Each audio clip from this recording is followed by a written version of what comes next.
Hello YouTube, SentinalhMC here with episode 45 of my RotaryCraft tutorial series.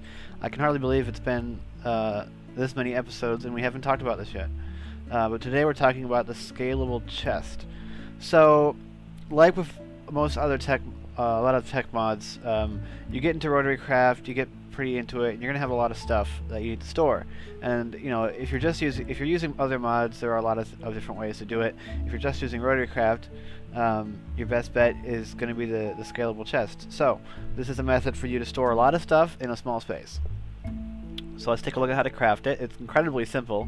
It's just a chest surrounded with steel ingots. It gives you the Scalable Chest. So the Scalable Chest, if I just place it down, you'll notice that it does take power from the back.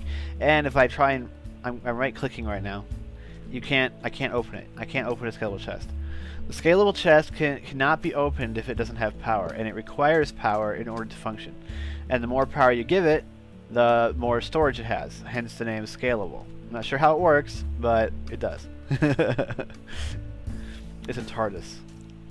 Okay, so if the minimum power requirement on this thing is 4,096 kilowatts. It doesn't care about the torque, it doesn't care about the speed, just give it the power, so whichever way works for you. And yeah, so this is the output of one windmill, wind turbine, and it gives you a whopping 9 slots. So, like with a lot of things in RotaryCraft, if you give it the bare minimum, then you're gonna get the bare minimum. You got to give it more power in order to get a better output, a better storage. So let's go ahead and we'll upgrade it from this wind turbine here, and we'll give it a steam engine 16384. 16384, and like I said, it doesn't care what the torque and speed values are. And now we have an entire page. Page 0, this is 6 columns by I think 9 wide. Yep. And you'll notice that it says page 0 and there's a next and a back button, but we can't go to these yet because we don't have enough power. Already this is quite a good amount of space. I don't know, I think this is a double chest worth of storage. We've got additional pages we can unlock by giving this thing additional power. So let's go ahead and we'll give it 65,536. Which is the output of a gas engine. Gives us 1, 2, 3, 4, 5, 6, 7, 8, 9 pages. 9 pages. So I believe this is the same amount of storage as 9 double chests, and it's stored on 1 square. So it's quite nice. Now you're probably wondering, how many pages are there? Well, there's a total of 11 pages, counting page 0. Alright, so remember, this, if you have a maximum number of pages, this will only go up to 10. Alright, now the power requirement for this to get and to figure out, you know, how much power to give it to get a certain number of slots can be found on the Scalable Chest entry in the handbook. And you'll also notice the maximum amount of storage space is 594 stacks. So 594 slots total, and this is the equation you need to solve in order to get the amount of power. So just take the number of slots that you want, plug it into where it says inventory size, and then solve it for power. I've gone ahead and done that with 594.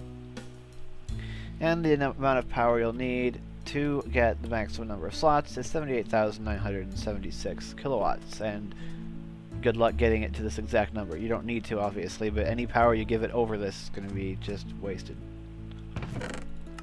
And as you can see, I now have 10 pages plus 0, which is 11 pages.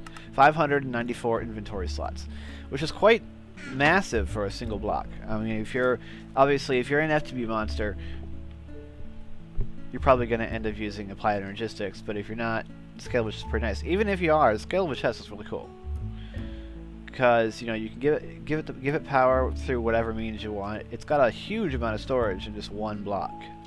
It's quite nice. So yeah, it's a Scalable Chest.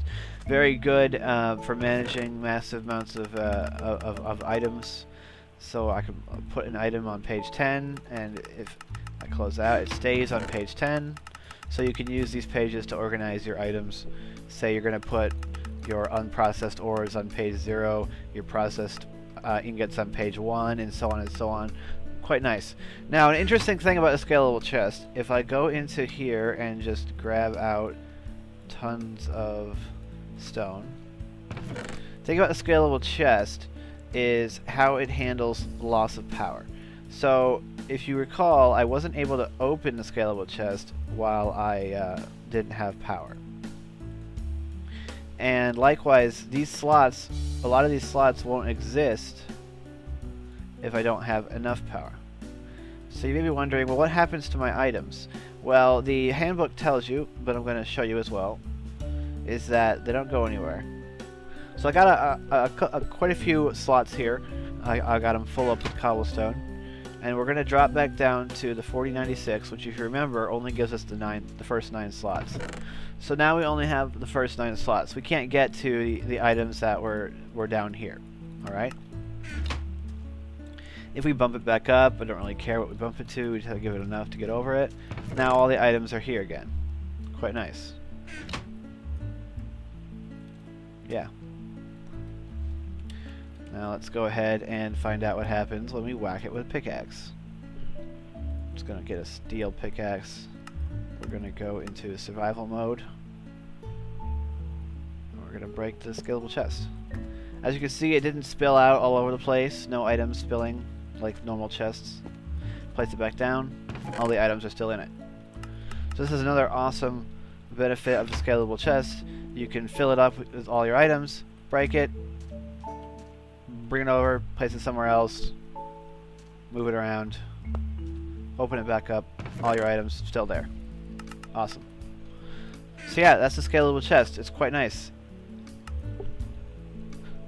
Quite nice. You can always have additional storage just by giving it more power. It's pretty cool. I like the scalable chest. It's neat. So that's it for this episode. Let me know what you want to see next. I've been trying to get, and I'll just say this here, just in case Ray, because I know Ray sees it. I've been trying to get the bait box. I wanted to talk about the auto breeder in the bait box, but I don't know. The bait box doesn't seem to be working. I've been trying to repel creepers with the obsidian like it says, and it doesn't work. The creepers don't care. They just stand next to it. No matter how much power I give it, they just stand here, not caring. Maybe I'm doing it wrong. But anyway, let me know what you want to see next. I'm sorry that there hasn't been very much videos this week. Most of my time I've been spending playing a game that I'm gonna start making videos for. Not gonna tell you what game it is right now. I think it'd be fun if you try and guess. But then there'll be videos that'll come out about that game, and it's gonna be awesome.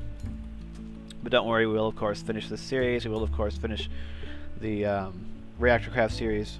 I am currently upgraded to the latest version of RotaryCraft and ReactorCraft, which is version 25Z, which is the last update until 1.7 version. So we're pretty good on that front. So I highly recommend updating to those versions to version 25Z, because then you'll know you have the latest version until 1.7, and we'll get back to ReactorCraft later as well. So I hope you've enjoyed the episode. I'm SentinalhMC, and I'm signing out.